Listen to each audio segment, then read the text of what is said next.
Olá galera, começando mais um Nordestinado na nossa série Raio-X Financeiro 2023-2024, os principais clubes do Nordeste nessa parceria do 45 Minutos com a TVBet.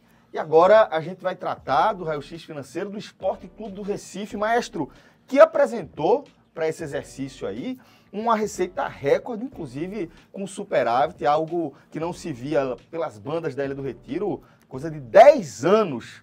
Mas, maestro, tem particularidades relativas a esse exercício financeiro do esporte, inclusive dentro da perspectiva de que o esporte passou também a receber a grana da Liga, meu caro.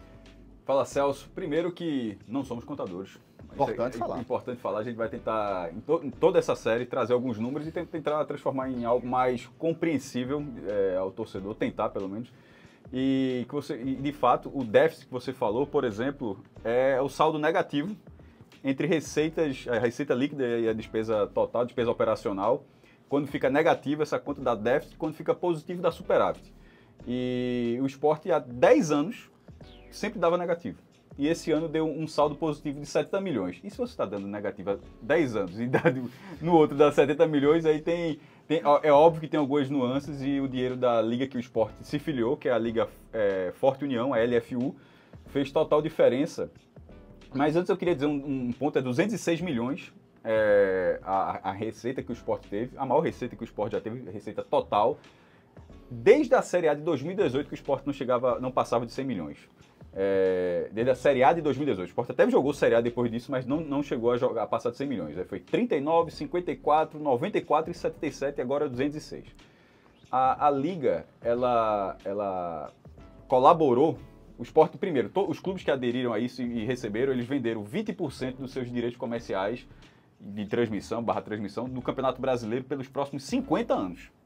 Ou seja, esse contrato vai estar em vigor e a gente vai partir ainda, provavelmente. E esse contrato vai estar valendo. Ou seja, uma vida toda que vendeu 20% e recebeu por isso um valor. Cada clube recebeu, teve o seu tamanho, o do esporte foi mensurado em 130 milhões de reais. E o esporte poderia não ter topado. A gente vai ver, não teve o programa do Náutico, o Náutico não topou. Quando chegar no Náutico a gente vai detalhar isso, mas o esporte topou por esses 130 milhões. Em termos contábeis, todo esse dinheiro, o esporte, também não foi um padrão entre os clubes, mas o esporte já contabilizou todo esse dinheiro nesse balanço. Mesmo sem ter recebido todo o dinheiro. Aí é que é o pulo do gato. Juntando o dinheiro que o esporte efetivamente gerou com bilheteria, com sócios, venda de jogadores, patrocínios e tudo, e mais com essa receita, deu 206 milhões. Mas isso não é o dinheiro real, efetivo que o esporte teve no ano. Mas é por termos. Então por que isso fez? Porque por termos contábeis o contrato está assim, ó. O esporte contabilizou, mas foi parcelado. E a parcela que o esporte recebeu, essa primeira, foi de 32 milhões de reais. Então, esse é o valor dos 130 que o esporte tem direito e vai receber tudo, naturalmente. Mas em 23, foi 32 milhões. E aí, para você ter um comparativo mais correto com 2022, onde o esporte também esteve na Série B, né? Em 2022 foram 77 milhões a receita do esporte, 77,5, 77 milhões e meio de reais. Se você tirar o dinheiro da Liga, ou seja, a receita regular que o clube costuma ter, todos os clubes costumam ter, o esporte teria tido 76 milhões e 200 mil reais. Então, que até para a Série B, inclusive, seria uma das maiores receitas para a Série B, tá? Tirando um Santos da Vida, um Vasco, seria até uma boa receita. Então, assim, 77,5 em 22, 76,2 em 23. Só que como o esporte recebeu 32 milhões, significa que o dinheiro real que o esporte teve ao longo da temporada foi de 108 milhões de reais. E aí, para encerrar essa primeira parte, a contabilidade deu 71 milhões de saldo positivo, né? Não foi esse o valor que eu tinha dito? Sim, superávit. É o dinheiro que está na contabilidade. Mas se você quiser dizer, ó, do que o esporte teve na mão e do que o esporte gastou, como é que fica essa conta? Porque a despesa é a mesma em qualquer cenário. A despesa foi de 130 milhões. Por aí, o esporte teria tido um saldo negativo real de 22 milhões. Saldo negativo de 22 milhões. Você fala, pô, então em vez de 71 positivo, superávit, seria 22 negativo, déficit. Mas e aí quer dizer que teve uma fraude? Tem nada a ver. O esporte não vai receber no próximo ano esse dinheiro. Quando ele receber, esse dinheiro já foi contabilizado. Então ele vai cobrir esse buraco, mas só em 2024. Eu acho que é importante entender esses três números. Isso. Tá? ter muito na cabeça, de forma muito clara, que são 3 números que devem ser debatidos. O número oficial dos 206 milhões. É um número oficial, como o Cássio falou, para fins contábeis, não tem fraude, não tem maquiagem, não tem nada. É um método utilizado pelo esporte, Auditado. e o esporte considera 206 milhões porque já assinou o contrato e esse dinheiro já faz parte, digamos assim. O segundo valor, como o Cássio trouxe, é o que de fato entrou de dinheiro no clube, 108 milhões. Esses 108 milhões não foram suficientes para pagar a conta de 2023. Tá? Esses 108 milhões geraram um déficit de 22 milhões de reais. Só que a gente vai para o terceiro número, que é o número do que o esporte foi capaz de gerar de receita sem o dinheiro da Liga, que é o número mais real da forma com que o clube foi administrado, do trabalho dos sócios, do direito de TV. Então, esse número é de 76 milhões, para que isso não seja usado politicamente nem para um lado nem para o outro, nem para a oposição dizer, nem para a situação dizer, criamos receitas. A verdade, ela tem que ser encarada nessas 3 camadas, nesses 3 números, e aí cada um faz a interpretação sabendo do que está tratando. Coisa que o clube não fez. Os clubes têm essa mania, inclusive, eles divulgam o balanço divulga o demonstrativo contábil, melhor dizendo, mas sem um PDF dizendo, nosso ano foi assim, assim, o torcedor não tem essa comunicação, né? E os 76 milhões, que é o dinheiro puro do esporte, como o Cássio falou, é uma quantia razoável, em se tratando de uma Série B, um pouquinho menor do que a de 2023, do que a de 2022, mas em 2022, como o Cássio, a gente estava conversando nos bastidores aqui antes de começar, lembrou que em 2022 o Sport teve as vendas de Mikael, de Gustavo, de Maílson, que entraram... Mais de 20 milhões só aí. Na conta do balanço. Então, houve sim um crescimento de receita. Mas não houve um milagre econômico. Não é 50 anos em 5. Esses 50 anos do Sport estão ali em um ano, mas vão ser pagos em talvez 2 anos, né? Já recebeu um pedaço, talvez eu receba todo o restante agora em 2024, mas os 50, eles vão ser, o buraco deles vai permanecer nos 50 anos, tá? Então, tem uma evolução financeira, mas não tem uma revolução financeira. Talvez receba os 98 milhões ainda em 2024. E só isso que o Fred trouxe é muito importante, porque aquelas vendas acho que foram 13 milhões... Foi muito mais de 20 milhões, foi 13 milhões em Mikael, 11 em Gustavo e 3 em Maílson. Ou seja, foi muito dinheiro. Na verdade, o Sport nunca tinha arrecadado tanto com vendas, nem quando estava na primeira divisão. E aí você coloca, se você tirar isso aí, que inclusive quando fala receita recorrente, é justamente a receita tirando venda de jogadores, que é justamente que é aquela receita que não é tão variável assim. Né? Isso é uma receita muito variável. O Sport, por exemplo, não teve essa receita de venda de jogadores em 23. Renda também é variável, mas você entende ali que dá para você tirar uma média, tal. Venda de jogador perceba que a gente excluiu, né? A Liga desse debate, né? Ou seja, excluindo a Liga, 23 teve menos receita do que 22, certo? Porém, veja a evolução dos 4 principais pontos de receita, de 22 para 23. TV. Isso é importantíssimo. TV foi de 15,2 milhões para 19,5. Subiu. Cresceu. Sócio torcedores foi de 4,1 para 12,6. Triplicou. Aqui eu faço um ponto para dizer que esse é o grande ganho do esporte em termos de administração, o marketing funcionando, a campanha de sócio funcionando. Né, Fred? O Sport caminhava para um afastamento da torcida, dos sócios, para um esfriamento da relação da torcida. Teve o plano do check-in, teve um ano que foi um ano bom, apesar de um desfecho ruim. Então, esse é um número muito importante. Renda dos jogos, porque não é a mesma coisa em todos os clubes, né? Plano de sócio é uma coisa, renda de jogos, 11,1 milhões de reais para 16,6 milhões de reais. Subiu também, 49% de crescimento. E patrocínio e marketing, que todos os clubes juntam isso, tem patrocínio e ações, ações que o clube faz, patrocínio na camisa, enfim. Subiu de 13,6 para 17,4. Os 4 principais pontos de 22 para 23 cresceram, mas a receita que o clube, justamente pelas vendas, e esse é o objetivo desse programa, entre outras coisas, é isso. É você não pegar, diminuir, mas vamos para as nuances, tem uma explicação. Excluindo aquilo que não vai acontecer toda vez, como nunca tem acontecido antes e nem aconteceu no ano seguinte, que é 3 vendas daquele porte para o esporte, talvez aconteça curiosamente com o Pedro Lima, talvez, mas assim, mas tem que acontecer ainda, né? Ali Isso, aconteceu, tem que se efetivar, tem né? que ser efetivado. Então, 23 foi, em termos de geração de receita, um ano melhor, mas não é o que o balanço específico diz de forma tão fria. Dizer que 71 milhões, se fosse 70 milhões, inclusive, o clube estava resolvido. Ó, desfaz essa recuperação judicial aí que dá para pagar. Tem dinheiro demais já, mas nem é o caso. Ô, Cássio, deixa eu te fazer uma pergunta. Nesse cenário, a gente entendendo que o Sport é um clube em crise, tá? Que entrou numa crise ali profunda entre 2018 e 2019. A partir do rebaixamento de 18. Né? Exatamente. O Sport estava jogando cartas ali e na hora que foi rebaixado, perdeu a Um pouco do que a gente está vendo com o Ceará em 2024, né? A gente viu com o Sport naquele tempo. O Sport entrou numa crise e há uma sensação de que está conseguindo equalizar. O que é sensação, o que tem de concreto nisso, de que forma a recuperação judicial dá um respiro nesse sentido? Aí é onde eu lembro aqui que nós não somos contadores, lembrando, mas assim, do que é possível colocar, quando a recuperação judicial, que nesse momento o Sport está, o Náutico está e o Santa Cruz está, se eles não fossem clube de futebol, são associações sem fins lucrativos, né? Antes de virar SAF, pelo menos. Sim. Se fosse uma empresa, e a empresa fala assim, ó, eu estou em recuperação judicial, isso significa que o cara está a isso aqui de falir, de fechar, de deixar de existir. Como não é um processo de clube de futebol, sempre vai ter a justiça, vai ter o governo do estado entra na história, mede muito. Então, a recuperação judicial desses clubes, que curiosamente fizeram no mesmo tempo, foi mais uma preparação para a SAF. Isso. Que é o controle primeiro, é o levantamento completo de todas as dívidas, reconhecimento de dívidas, negociação.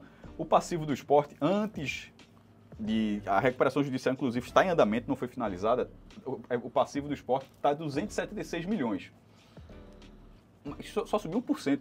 Aí, como assim? Foi de 271 para 276? Isso é basicamente assim, porque ela está congelada.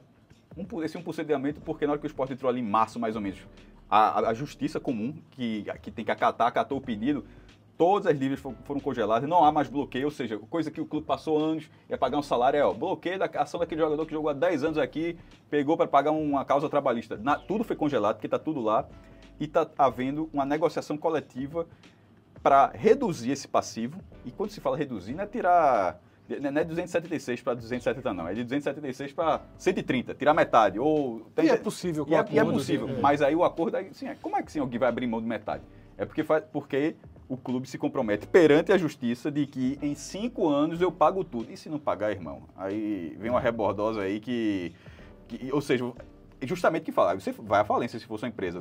Na recuperação judicial, se você não executa o seu plano de pagamentos. Então, o Coritiba passou por isso, acho que o Coritiba conseguiu reduzir muito dele, fez cerca de 100 milhões e conseguiu parcelar em 12 anos. Aí, veja só, 12 anos, aí 2 milhões por mês, no momento onde você, de repente, vai ser um clube entre Série A e Série B, você consegue pagar. É muito melhor do que ter bloqueio todo mês e nunca você está pagando. Você está, no máximo, paga uma causa, mas a outra que era 2 virou 3. Você pagou essa aqui de 1, mas atrasou que era 2, a de 2 virou 3. Vai se inviabilizando. Vai se inviabilizando. Então, nesse momento, que a gente pode considerar para todos os clubes... Isso ajudou muito, tá? Congelado.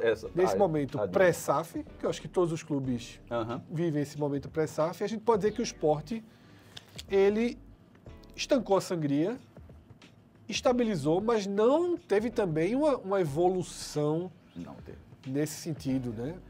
Fica a expectativa de que ele pague, porque na hora que concluir a negociação coletiva, que eles chamam de deságio, né? Deságio, bota para mais, deságio para menos. Para menos, aí diminuir o passivo. O passivo é a soma de todas as obrigações que o clube tem, entre dívidas, e nem sempre é dívida. Você fez um contrato com um cara de 5 anos, aquilo já vai para o passivo, porque você está obrigado a pagar o contrato. Nem tudo é dívida que o cara estava para trás e atrasou o pagamento. Né? Meu ponto agora é justamente sobre isso, sobre passivo. O Sport meio que dobrou a aposta para 2024, reforçando o time. E esse é o ponto fundamental, Celso. E era isso que eu queria entender. Qual o impacto dessa saída do Sport ao mercado, mais robusta, mais atrevida em alguns casos? Atrevida.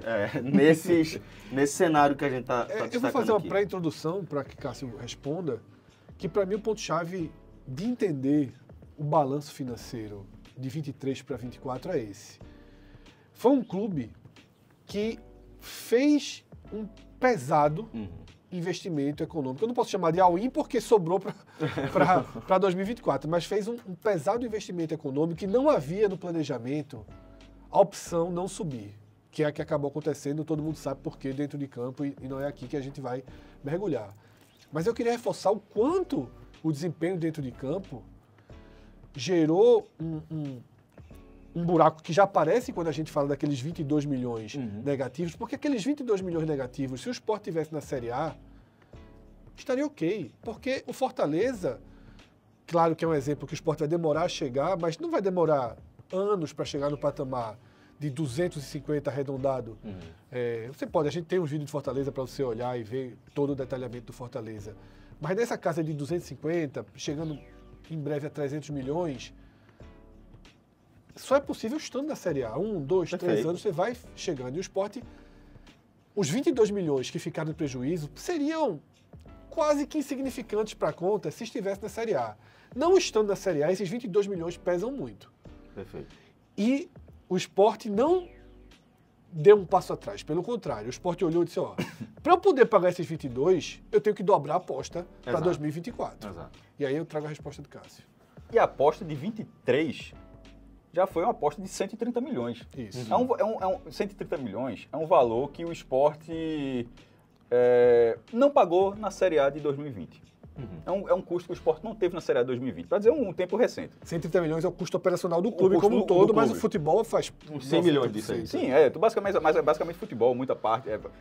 Em 21, que foi o segundo ano e foi rebaixado, eu acho que foi 150, 160, muito próximo. Então, assim, isso é da Série B e esse valor não subiu. Para esse ano, é difícil imaginar que não vai ser mais caro, considerando que o time é um time de aquisições. Acho que Gustavo Coutinho, Romarinho. Essa dá para falar até porque o próprio Fortaleza que vendeu disse quanto foi, né? Ele disse, Gustavo Coutinho, 7 milhões em 2 parcelas de 3,5. Um em 24 e outro em 25. Romarinho, 2 milhões e meio. Com mais 1,5 milhão de cláusula se ele cumprir. E pro Sport é melhor que ele cumpra, porque se ele não cumprir significa que ele foi mal. Assim, tudo que o Sport quer é pagar 4 milhões, né? Exatamente. Se ele custar 2,5, ele... Dá ruim. Deu ruim. Barleta se especula algo em torno de 6 milhões. De 6 milhões. Então, isso fora um Titi Ortiz, que o cara sai da Argentina, um Fabrício Domingues que começou bem, de repente o Sport pode exercer a cláusula que se fala 2 milhões, 3 milhões de reais. Assim, os goleiros, né? Os goleiros, um custou 1 milhão e 900, esse foi divulgado, 1 milhão e 900 mil reais. E o outro Sport ainda não precisou fazer. Então perceba que é custo, porque esse custo do Sport do ano passado é custo só de pagamento, isso é custo de aquisição. Ou seja, a aquisição mais pagamento vai ser um bolo maior. Então, de fato, aumentou a aposta do Sport. Agora, a gente está até chegando na reta final, aí você fala, o orçamento de 24, Celso, é de 69 milhões de reais. Aí você fala, não faz o menor sentido. Não faz se você não prestou atenção. Telecurso, vai e volta aqui, né? Se você não prestou atenção no começo do vídeo. Exatamente. Porque o Sport aí, contou já todo o dinheiro da Liga, mas não usou o dinheiro da Liga. 98 milhões da Liga vai entrar. Então, os 69 milhões não tem R$1 da Liga aqui. Porque o Sport não pode colocar duas vezes esse número. Esses 69 milhões é um dinheiro orçado a partir dos ganhos regulares de um clube, como a gente já falou. Bilheteria de jogo, sócio, patrocínio e tal. Avanço em algumas competições estratégicas, como Copa do Brasil, Copa do Mundo. 98 mais 69, dá quanto? Eu posso ir para o 98 mais 69. Olha só. 167. Eu ia chegar em 170 e ia começar a arredondando 98 para 100. E vai Eu estava nesse estágio, né? Pronto, 167. Esse é o número real que dá para imaginar que o Sport vai... E perceba que quando se fala em orçamento, se o clube foi responsável, tomara que a turma seja dessa vez, é que você coloca o orçamento mais ou menos baseado por baixo. Aí, de repente, a gente vai ver, quem olhou aqui o vídeo do Fortaleza, porque o Fortaleza, o tanto de dinheiro que deu premiação. Aí você pode passar uma fase de Copa do Brasil, vender um jogador. Final do Sul-Americano. Esse orçamento do Sport não tem R$1 de Pedro Lima. Tá entendendo? Se vende de qualquer outro jogador. De qualquer outro jogador. Então, esses 69 milhões, se você pegar só esse número e você falar, tá morto. Mas vai ter uma outra carga de receita para ser somada aí. Então, a conclusão, Cássio, é que... Tem que torcer muito. Saldo, não, mas a conclusão é continuar torcendo. Continua torcendo. É isso. Não é um clube verde, né? Não é um clube no verde, não é um clube que está positivo. Nem um clube com 100 anos é fácil de tomar conta, não. É um clube que está apostando alto, porque entendeu, e obviamente isso é muito fácil, que o caminho é estar na primeira divisão. Para o tamanho do Sport e a segunda divisão, ela não foi destrutiva quando havia nunca passou pilares 3 anos nos pontos corridos. É a pior sequência da história do clube nesse modelo. Quando não haviam pilares sólidos de uma Série A. O rebaixamento afundou o Sport. ele consegue estancar. Mas o clube depende da volta à primeira divisão, porque não dá para sobreviver de 70 e 70 milhões. E nem de aposta em aposta, porque a gente está falando tudo aí. Tipo, 2018, se ficasse, talvez não tivesse quebrado, mas caiu. E se não sobe em 24? Exatamente. Eu não faço a menor ideia como seria 25, mas enfim. A gente vai acompanhar isso tudo aqui, tá? Se você ainda não viu nossos outros balanços financeiros aqui da nossa série Raio-X Financeiro 2023-2024, no nosso Nordestinado, acompanhe aí o nosso canal. Um abraço e até a próxima, galera. Valeu! Tchau, tchau.